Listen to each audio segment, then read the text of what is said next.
কাউকে উড়তে দেখে তার ডানা কাটা ধান্দা বাদ দিয়ে নিজে উড়তে শিখুন, দেখবে পৃথিবীটা অনেক সুন্দর।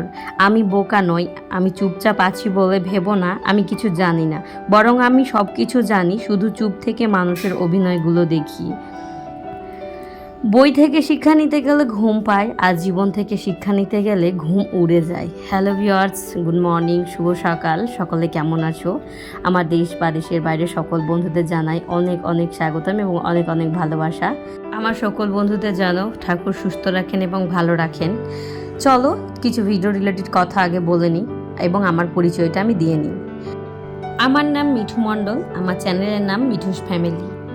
আমি মুর্শিদাবাদ জেলার বহরমপুর শহরের একটি গ্রামের বাসিন্দা বা একজন গৃহবধূ বলতে পারো, গ্রামের মেয়ে এবং গ্রামেরই বউ। তো আমার ডেইলি লাইফস্টাইলে যা যা হয় সেগুলোই তোমাদের সঙ্গে তুলে ধরি এবং কিছু কথা তোমাদের সামনে তুলে ধরি। এতে তোমরা অনেক ভালোবাসা দিচ্ছ, এরকমভাবেই ভালোবাসা তোমরা দিতে থাকো, এইভাবে সাপোর্ট করতে থাকো। চলো আজকের ভিডিওতে যারা আমার নতুন বন্ধু রয়েছে এখনও পর্যন্ত চ্যানেলটি সাবস্ক্রাইব করোনি, তারা প্লিজ চ্যানেলটি সাবস্ক্রাইব করে দিও আর পাশে থাকা বেল আইকনটা প্রেস করে দিও, তাহলে নোটিফিকেশনগুলো তোমরা পেয়ে যাবে। আর তোমাদেরকে জানাই অনেক অনেক ভালোবাসা এই কাজটি করার জন্য। দেখতেই পাচ্ছ ঘুম থেকে উঠে ঘর দুয়ার ঝাড়ু দিয়ে তারপরে কিন্তু মুরগিগুলোকে খুলে দিয়ে মুরগিকে চাল দিয়ে নিয়েছি। উঠোন ঘর সুন্দর করে ঝাড় দিয়ে পরিষ্কার করে নিয়েছি। খুব তাড়াতাড়ি উঠেছি, তার কারণ মেয়েকে আজকে স্কুলে নিয়ে যাব। মেয়ের সকালবেলায় স্কুল খুলেছে, তার কারণ গরমে প্রচণ্ড গরম, এত গরমে মানুষ ওই দুপুরবেলায় স্কুল করাতে পারছে না, সেই জন্য মর্নিংয়ে স্কুল করিয়ে দিয়েছে। তো এতে একটা সুবিধা যে একটা বেলা শান্তি পাবো, মানে সকালবেলায় যেই বাচ্চাকে নিয়ে স্কুলে যাব সেই বেলাটা কিন্তু শান্তি, আবহাওয়াটা একটু শান্তি থাকে, সেই জন্য একটু চিন্তামুক্ত হলাম যে যদিও একটা বেলা কষ্ট করতে হবে, আসার সময় যেহেতু 10টা-11টা বেজে যায় তখন কিন্তু ওই রৌদ্র গরমটা লেগে যায়, আর এই সকালবেলাটার থেকে একটু বাঁচা যায়, সেই নিয়ে একটু নিশ্চিন্তে ভেবে একটু সকাল সকাল উঠে এই যে দেখতে পাচ্ছ কাজগুলো আমি করে নিচ্ছি। ঝাঁটা লেপা এবং বাসন মাজাগুলো কিন্তু সকালবেলা একটা মেয়ের রোজকার কাজ থাকে, তো সেগুলোই এখন করে নিচ্ছি। মেয়েকে ঘুম থেকে উঠতে বলছি, কখন থেকে চিৎকার করছি, মেয়ে কোনো মতেই উঠতে চাইছে না। বাচ্চাদের একটাই ঝামেলা জানো তো, মর্নিংয়ে স্কুল থাকলে এই সকালবেলায় উঠানোটাতে যে কী ঝামেলা সেটা যারা একমাত্র মা এবং ছোট বাচ্চাদেরকে নিয়ে এই স্ট্রাগলটা করছে তারা একমাত্র জানে। তো যাই হোক, এর আগে মেয়েকে যখন আমি একটা স্কুলে ভর্তি করেছিলাম তখন কিন্তু খুব সমস্যায় ফেস করেছিলাম, সেই জন্য কিন্তু আমি ওকে এমন স্কুলে দিয়েছি যাতে ও 10টা থেকে মানে যেতে পারে, ভর্তি করেছি। মর্নিংয়ে আমি ভর্তি করিনি, ডেতেই ভর্তি করেছি। তো সেই জন্য ওই ঘুমের কারণেই আমার এই মেয়েকে এই 10টা থেকে ভর্তি করাটা। যাই হোক, তো চলো এদিকে তোমাদের সঙ্গে গল্প করতে করতে কিন্তু আমার অনেকগুলো কাজ হয়ে গেছে, বাসন মাজা হয়ে গেছে, লেপা হয়ে গেছে, ঝাড় দেওয়া মোছা হয়ে গেছে। তো এখন যেটা করব সেটা হচ্ছে মেয়েকে একটু কিছু করে খাওয়াতে হবে এবং নিজের গা হাত পা ধুয়ে রেডি হতে হবে। তোমাদের দাদাভাইও ডিউটিতে বেরোবে, সকাল সকাল সবাই যেহেতু বাড়ি থেকে বেরিয়ে যাব, সব কাজকর্ম গুটিয়ে না গেলে কিন্তু আবার অগোছালো হয়ে পড়ে থাকবে, আর এই সেই 10টার সময় এসে একদম রৌদ্রের সময় কাজ করতে বিরক্ত লাগবে। যতটুকু পারবো গুছিয়ে গাছিয়ে রেখে তারপরে যাব।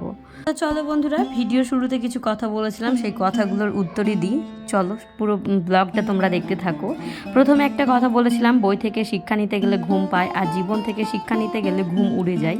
তো হ্যাঁ বন্ধুরা, যখন ছোটোবেলায় মা বলতো পড় পড়, তখন কিন্তু পড়তে বসে ওই টেবিলের মধ্যেই ঘুমিয়ে পড়তাম। আর বিশ্বাস করো, এই জীবনে এসে শিক্ষা নিতে নিতে এমন ঘুম উড়ে যায় যে কখন সকাল হবে, কখন কাজ করব এবং কখন নিজের ডিউটিটা পালন করব এবং মেয়েকে নিয়ে স্কুলে যাব, এমন একটা বিষয় রয়েছে। রাত্রের ঘুম উড়ে যায়, সন্ধ্যাবেলার ঘুম উড়ে যায়, দিনের বেলারও ঘুম উড়ে যায়। কারণ এই যে বললাম, শিক্ষা নিতে নিতে গিয়ে আমার জীবনের থেকে ঘুম উড়ে গেছে। ইউটিউবে এসে আমার দিনের বেলার ঘুম উড়ে গেছে, সন্ধ্যাবেলার ঘুম মেয়েকে পড়ানো, নিজের ভিডিও এডিট করা, তারপরে এই যে আবার সকালবেলা যে একটু আরাম করে ঘুমোবো তারও শান্তি নেই, মেয়েকে নিয়ে স্কুল যেতে হবে। সেই জন্য বললাম জীবন থেকে শিক্ষা নিতে গেলে ঘুম একেবারে উড়ে যায়। তো যাই হোক, এইদিকে গল্প করতে করতে দেখো আমি এখন রান্নাঘরটা সুন্দর করে মুছে নিচ্ছি। আর ঘুম থেকে উঠে ভেবেছি আজকে শনিবার, জানো তো আমার মাথায় একদমই খেয়াল নেই যে কালকে বৃহস্পতিবার পুজো করেছি, তারপর আজ কিন্তু শুক্রবার। শনিবারে বলে আমি পুরো রান্নাঘর একবারে ক্লিন করে নিয়েছি, যদিও কাল একবার রাত্রে মুছেছি, তারপরে একবার ডিম ভাজা হয়েছিল। তো সেই জন্য আমি ভাবছি আজকে শনিবার, সেই জন্য আরও ভালো করে রান্নাঘরটা ক্লিন করে নিচ্ছি। যাই হোক, পরে বুঝতে পারলাম যে আজকে শনিবার না, আজকে শুক্রবার। এরকম ভুলটা কার কার হয়ে থাকে অবশ্যই কমেন্ট করে জানাও। আমার তো মাঝে মধ্যেই হয়ে থাকে, এত চাপ আর এত টেনশন যে তোমাদের হয়তো বলে বোঝাতে পারবো না। মাসের নামও ভুলে যায় যে কি মাস চলছে এটা, তারপরে বারের নামটাও ভুলে যায় যে কী বার চলছে এটা। নিজের কাজ বজায় করতে করতে আমি একেবারে শেষ বলতে পারো। যাই হোক, এদিকে রান্নাঘরটা সুন্দর করে পরিষ্কার করে মুছে নিয়ে বেরিয়ে গেলাম। চলো, ভিডিও শুরুতে আরও একটি কথা বলেছিলাম, কাউকে উড়তে দেখে তার ডানা কাটা ধান্দা বাদ দিয়ে নিজে উড়তে শিখুন, দেখবেন পৃথিবীটা অনেক সুন্দর। এই যে বন্ধুরা, আমি ব্লগিং করছি, তো যারা আমাকে দেখে হিংসা করে, আমার আশেপাশের যারা মানে কুটু কথা বলে, আমি তাদের ক্ষেত্রেই বলতে চাইছি, ভাই আমি আমার মতো আছি, আমি আমার মতো করছি, কারোর তো কোনো ক্ষতি করে আমি নিজের তৈরি করছি না। তোমরাও করো, তোমরাও এসো। হয়তো আমি এতদিন ধরে স্ট্রাগল করছি, আমি সফলতা পাচ্ছি না, তোমরা হয়তো দুদিনে সফলতা দেখিয়ে তোমরাও সাকসেস হতে পারো। তাদেরকেই বলছি, এই জগতে এসে, সোশ্যাল মিডিয়া জগতে এসে আরও কিছু কিছু বন্ধু যারা রয়েছে, যারা একেবারে বাজে বাজে কমেন্ট করে, তারপরে ধরো হ্যাঁ বাজে কমেন্ট, তোমরা যারা খারাপ ভিডিও বানায় তাদেরকে বাজে কমেন্ট করতেই পারো, কিন্তু যারা সুন্দর ভিডিও বানায়, যারা একটু দেখো, টাকা পয়সা মানুষের সবারই প্রয়োজন আছে, কেউ বিনা স্বার্থে কেউ খাটে না। হ্যাঁ, সোশ্যাল মিডিয়ায় এসে টাকা ইনকাম করা হয়, এটা জানে, এটা সবাই জেনে গেছে। আজ পর্যন্ত কেউ জানে না যে সোশ্যাল মিডিয়াতে কেউ এমনি বিনা মাগনায় খাটছে না। মুদ্রা কথা হচ্ছে, সবাই টাকার জন্য স্ট্রাগল করছে এবং একটু সাকসেস পাবে বলেই সে মানে কষ্ট করছে।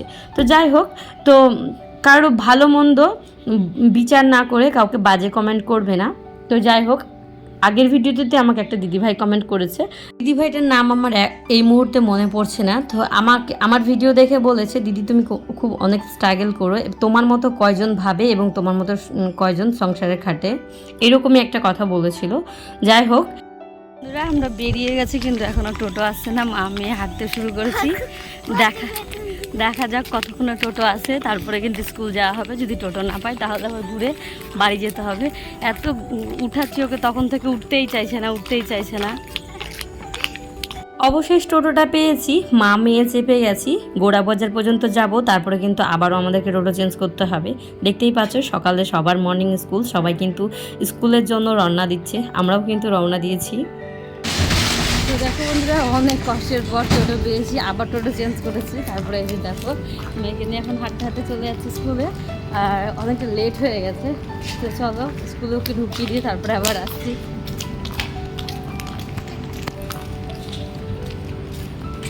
দেখতেই পাচ্ছ, শহরের ফ্ল্যাটগুলো একেবারে ফাঁকা, রাস্তাঘাটও একেবারে ফাঁকা, আর আমরা কোথার থেকে চলে এসেছি একেবারে সেই ভোর 5টার সময় উঠে। আর দেখতেই পাচ্ছ, এখনও কেউ ঘুম থেকে উঠেনি, সবার দরজা একবারে লাগানো। আর আমাদের গ্রামের দিকে জানো তো, 4টে বাজলেই মানুষের ঘুম ভেঙে যায় এবং সব কাজ কামে লেগে পড়ে।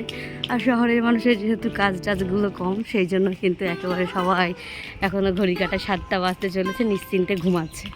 তো চলো, মেয়েকে আগে স্কুলটায় ঢুকিয়ে দিই, তারপর আবার তোমাদের সঙ্গে আসছি। চলো সোনামা, চলো। এই যে দেখো, মেয়েকে স্কুলে ঢুকিয়ে দিয়ে তারপরে কিন্তু আবারও ছুটি হয়ে গেছে। তো আমরা এখন সবাই মিলে চলে যাব বাড়ি। ভিডিও শুরুতে আরও একটা কথা বলেছিলাম, আমি বোকা নই, চুপ আছি বলে ভেবো না আমি কিছু জানি না, বরং আমি সব কিছু জানি, শুধু চুপ থেকে মানুষের অভিনয়গুলো দেখে যায়।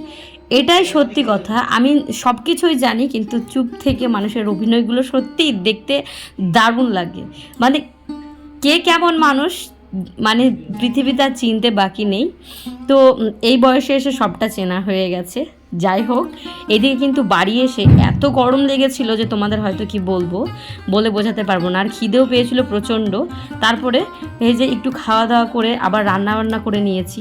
গ্যাসে কিন্তু ভাতটা করে নিয়েছি, মাংসটা কিন্তু উনুনে করে নিয়েছি এই গরমের মধ্যেও, যেহেতু গ্যাসটা আমার একেবারে শেষের মধ্যে, সেই জন্য উনুনে আমি মাংসটা করে নিলাম। এদিকে রান্নাঘর ক্লিন করে দিয়ে একেবারে পরিষ্কার করে বেরিয়ে গেলাম। তারপরে দেখো, তোমাদের দাদাভাই ডিউটি থেকে এসে জামা কাপড়গুলো একেবারে ফেলে রেখেছে, আর মেয়ের ড্রেসগুলোও কিন্তু ফেলে রেখেছে। আর এখন ওই ঘড়ির কাঁটায় বাজে 2:10। তোমাদের সঙ্গে ভিডিও শেয়ার করার টাইম হয়ে গেছে, এখন আর কাজ থাকলেও আমি করব না, তার কারণ ভিডিও আপলোড করতে হবে।